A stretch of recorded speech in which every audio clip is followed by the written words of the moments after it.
Section 13.3, Geometric Sequences, Part 1.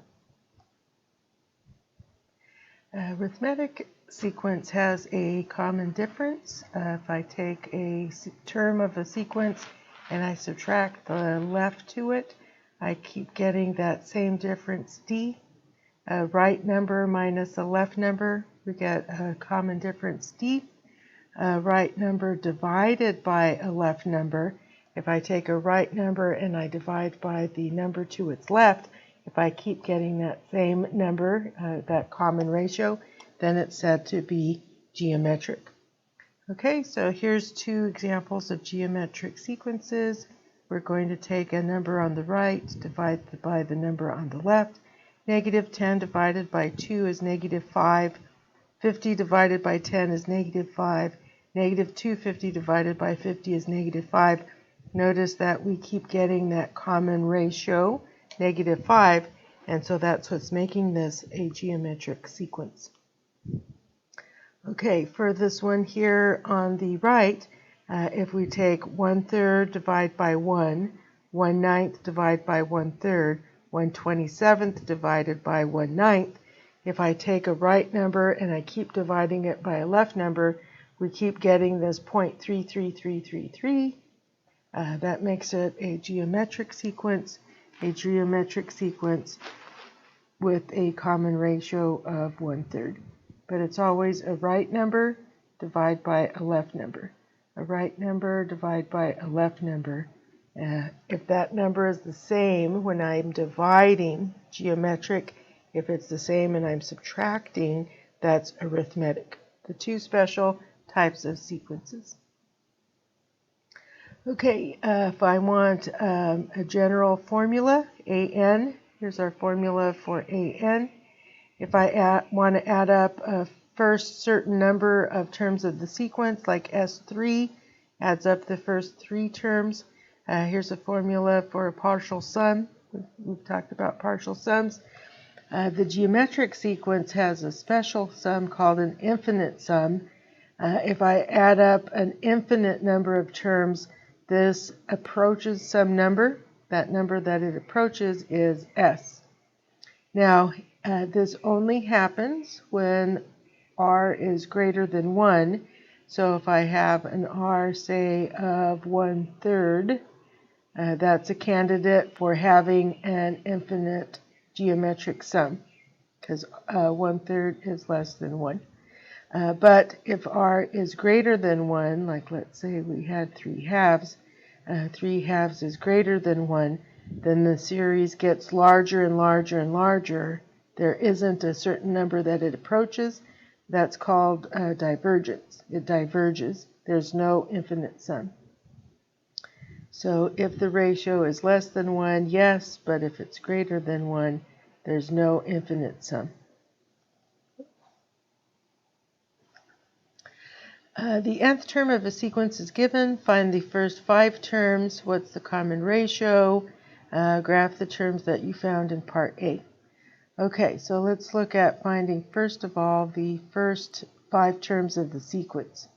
Okay, so we're going to, for the first 5 terms, we'll let n equal 1, we'll let n equal 2, we'll let n equal 3, n equals 4, n equals 5. Since it's a sequence, the domain, remember, is the positive whole numbers. It goes on forever, but they're just asking us for the first 5. Okay, if n is equal to 1, then we have a1 equals 7 times 3 to the 1 minus 1, which is 0. And so 3 to the 0 is 1. We're going to end up with the 7. Okay, if we want a2, we're going to take 7 times 3 raised to the 2 minus 1, which is to the first power. 7 times 3 would give us 21. If n is 3, we're looking at the third term, so we have 7 times 3 to the 3 minus 1. So that would give us 7 times 3 squared. 7 times 9 is 63. Okay, so two more. That's just the third term. Okay, so the fourth term, let's get our calculator ready. So for our fourth term, we want 7 times 3 raised to the 4 minus 1. So that would be 7 times 3 cubed. 7 times 3 cubed is 189.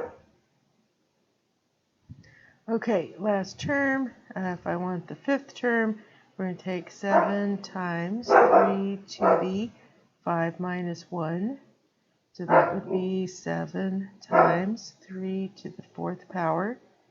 3 to the fourth power is 81. And if I multiply that by 7, that gives us 567. So for problem number 5, the first 5 terms of the geometric sequence is 7, 21, 63, 189, and 567. It goes on forever. Those are just the first 5 terms. Okay, so what is the common ratio? If I start at 7, 7 times what is 21? 3. 21 times what is 63? 3. 63 times what is 189? 3. So the common ratio is 3. We're not going to worry about graphing. If we had to graph, we would, on the x-axis, put in our values of n. And then on the y-axis, we would plot 7, 21, and so forth. But these numbers get really large, so it's harder to graph these, so we're not going to worry about graphing.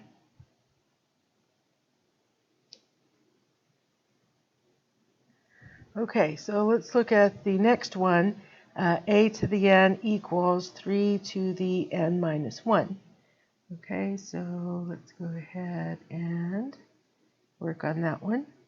Okay, so for problem number 8, we're going to start out, if I want my first 5 terms, n equals 1, n equals 2, n equals 3, n equals 4, n equals 5. Okay, so to get the first term, we're going to take 3 to the 1 minus 1. 3 to the 0 is 1. To get my second term, n is 2. So that would be 3 raised to the 2 minus 1, which is 1. 3 to the first is 3. To get my third term, we're going to take 3 to the 3 minus 1.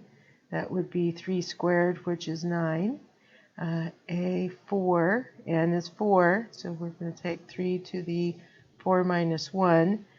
3 cubed is 27. For the fifth term, although this goes on forever, they just wanted the first 5 terms. That's going to be 3 to the 5 minus 1. And if I take 3 and raise that to the fourth power, that's going to give us 81.